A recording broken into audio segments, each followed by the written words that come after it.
हरियाणा राज्य के एक रोहताक जिले से एक गांव पड़ता है कबूलनम। वहां से एक सनसनीखेज आती जो आपके दिलों को झंझोर के रख सकती है।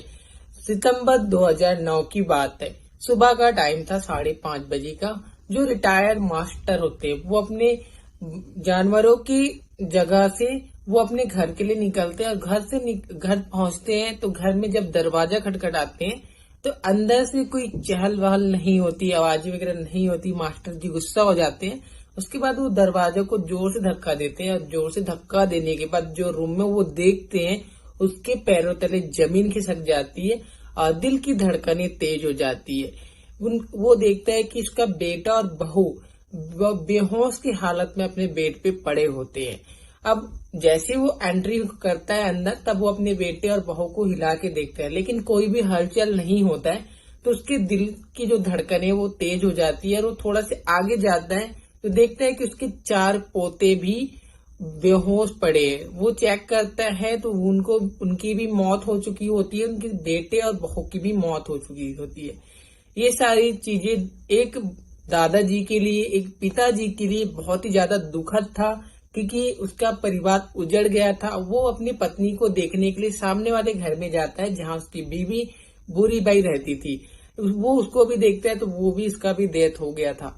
गांव में ये केस सनसनी की तरफ फैल जाती है कि मास्टर जी के घर में सारे लोगों की मृत्यु हो चुकी है। अब क्या होता है कि उसकी एक पोती जो होती है वो क्या है, बाथरूम में बेहोश होती है और उसके घर अगले दिन जो काम करने आए थे 2 इलेक्ट्रीशियन वो भी छत पे बेहोश थे।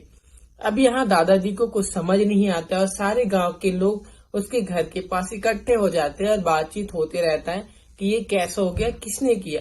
तभी वहीं का पास का आदमी ही पुलिस को इन्फॉर्म करता है। पुलिस जो है मौके पे पहुंचती है। मौके पे पहुंचने के बाद वो छान देखती है तो उसको भी समझ नहीं आती कि कैसे हो गया है कि एक ही परिवार में 7 लोगों की मृत्यु, वो भी एक ही रात में। कुछ समझ नहीं आता। पुलिस जो है अपना छानबीन पंचनामा वगैरह करती है और लाशों को पोस्टमार्टम के लिए रेफर कर देती है। उसके बाद पुलिस की हाथ पड़ती है एक चीज कि उसका मामा जो होता है, जो लड़की बची होती है उस मास्टर जी की पोती, उसके मामा जी बोलते हैं कि शायद इसका छोटा भाई ने ही ये सब किया होगा, क्योंकि जमीन वगैरह के लालच में पहले भी इनके बीच लफड़ा हुआ था। तभी मास्टर जी बोलते हैं कि मेरा बेटा छोटा ऐसा नहीं कर सकता।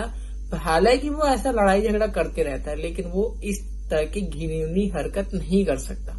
अब यहाँ दादाजी के ऊपर एक जो है वो सक जाता है कि ये सारा करा धरा उसकी पोती के है। तब वो एक चौंका देने वाली बातें पुलिस को बताते हैं कि उसकी पोती का यही पास में हमारे मोहल्ले में एक लड़का है जो हमारे ही गोत्र का है, लेकिन गोत्र एक होने के कारण हम क्या है उससे उसकी शादी नहीं करने देना चाहते हैं। उसका प्रेम प्रसंग चल रहा है। अब यहाँ पुलिस को एक बहुत बड़ा खुलासा मिल गया था। पुलिस क्या है तुरंत एक्शन में आ जाती है। जो उसकी पोती होती है उसको हिरासत में लिया जाता है, उसके बॉयफ्रेंड को भी हिरासत में लिया जाता है। अब दोनों से पूछताछ होता है तो बहुत ज्यादा हैरत अंगेज आता है कि सामने पहले तो उसका जो बॉयफ्रेंड होता है वो क्या करते हैं, मना करने लगता है और दोनों बचने के लिए कुछ भी झूठा मूठा बोलते हैं। लेकिन पुलिस की कड़ाई के सामने दोनों ज्यादा देर तक टिक नहीं पाते।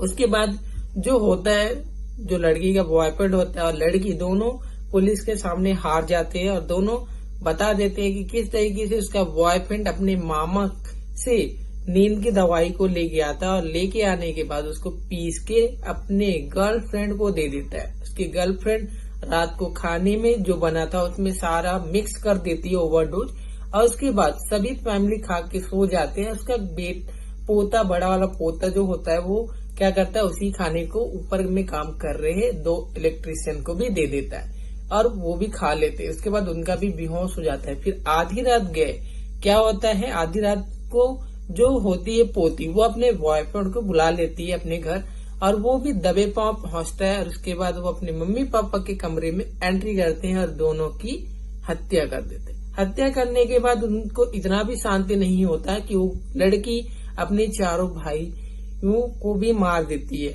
मारने के बाद वो पास सामने वाले घर में उसकी दादी सोई रहती है, उसको भी उन लोग जाके मार देते हैं। उसके बाद उसी के बेड में हैरत अंगेज संबंध वगैरह बनाते हैं। बनाने के बाद वो वहां से निकल जाते हैं। फिर सुबह का जब टाइम होता है 5:30 बजे का, सभी लोग अपने अपने कार्य में लग रहे होते हैं। तभी जो दादा होते हैं, जो मास्टर जी होते हैं रिटायरमेंट, वो अपने जानवरों को देखने के बाद वो घर आते हैं। और घर आने के बाद जब वो देखते हैं कि इतना लेट तक तो मेरा बेटा और बहू नहीं सोते, आज सो रहे, तो वो दरवाजा खटखटाता है। खटखटाने के बाद अंदर से कुछ हलचल नहीं होता है, तो वो ज्यादा ही गुस्सा हो जाते हैं और गुस्से में दरवाजा को धक्का देते हैं, तो दरवाजा खुल जाते हैं। और जब वो रूम के अंदर एंट्री होते हैं तो उसके पैरों तले जमीन खिसक जाती है।